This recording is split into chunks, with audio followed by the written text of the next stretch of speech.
So guys ఇవాళ అయితే మనం ఈటీవీ మలయాళ షోలోనే అయితే ఉన్నాం. సో అన్న వాళ్ళు అయితే ఎట్లా స్క్రిప్ట్ ఇస్తారో, ఎంత టైం పాస్ ఉంటారో, స్క్రిప్ట్ చేయంగా ఎంత ఫ్రీగా ఉంటారో, ఎంత ఫన్నీగా ఉంటారో అనేది మీకైతే ఈ వీడియోలో అయితే ఎండ్ వరకు అయితే చూపించబోతున్నా.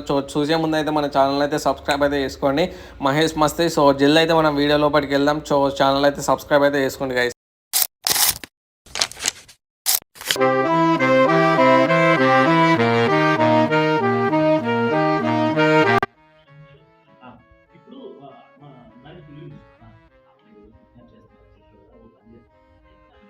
స్టార్టింగ్ వచ్చేటప్పుడు లీడ్ చెప్తాం. ఈ పద్యం అయిపోయింది. మేము అన్ని డైలాగులు అయిపోయిన తర్వాత ఒక ఉత్తరం వస్తాను. ఇదేంటే నాకు కొత్త ఉత్తరంలో ఉందని చూశాను. అందులో ఇవాళ జరిగే జాతరలో ఆ అమ్మాయి చూస్తున్నాం అని ఉంది అంతే. అందుకనే అప్పుడు ఆ తర్వాత అదే ఎలాగైనా సరే మా అమ్మాయి సేవ్ చేయాలి. ఎందుకు అన్నాడు ఈ రోజు ఆడియన్స్ అంటే అమ్మాయిని పడేస్తాను, ఖర్చు చేస్తాను, అని చేస్తాను ప్లానే ఉంటుంది. ఆ అమ్మాయిని రక్షించి నేను మంచి పేరు తెచ్చుకుంటాను, మంచి పేరు తెచ్చుకుంటాను, ఎలాగైనా కాపాడతాను. ఈ రోజు నీ నుంచి అమ్మాయి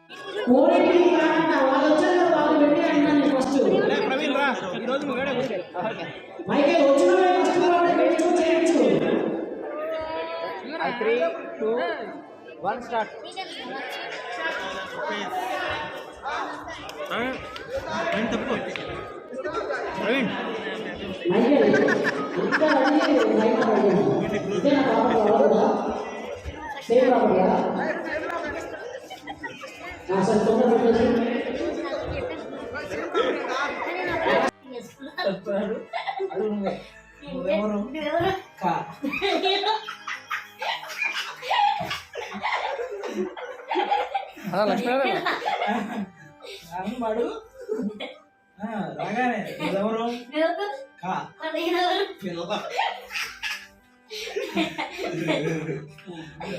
తర్వాత ఎవరనుకున్నారు నన్ను? Post man, complete man. Post man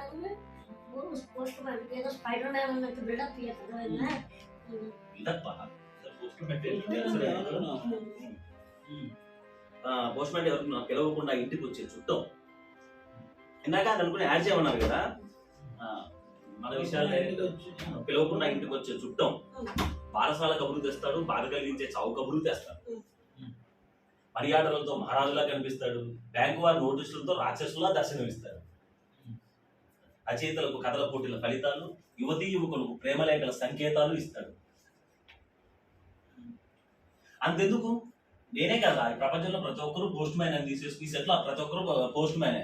ఎలా అన్నా మన విషయాలు డైరెక్టర్లు చేర్చి, డైరెక్టర్ల విషయాలు మనకు చెప్పే మేనేజర్లు పోస్ట్ మ్యానే. సాయంత్రం 4-5 గంటల అనుకో, స్నాక్స్ తింటూ టీవీ చూస్తూ ఏదో కొంచెం ఆడుకొని నైట్ మళ్ళీ మందేస్తూ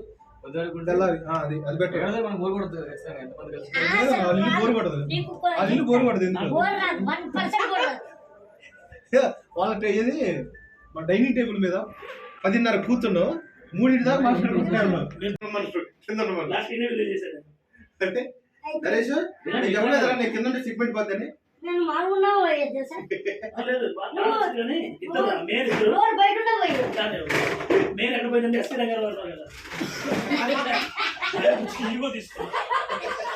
పంచుకుంటంతో సరదాగా ఫిక్స్ చేసి నేను అప్పటికి 1 2 3 అంటే ఎవరు అన్నాడు మళ్ళీ అప్పటికి అందరికీ అర్థం జరిగింది తప్ప లెట్స్ గో అంటే ఎవరు జాలి తీసేయండి అన్నాడు. అలా ఇచ్చడు తీసేస్తారు మొత్తం. దాని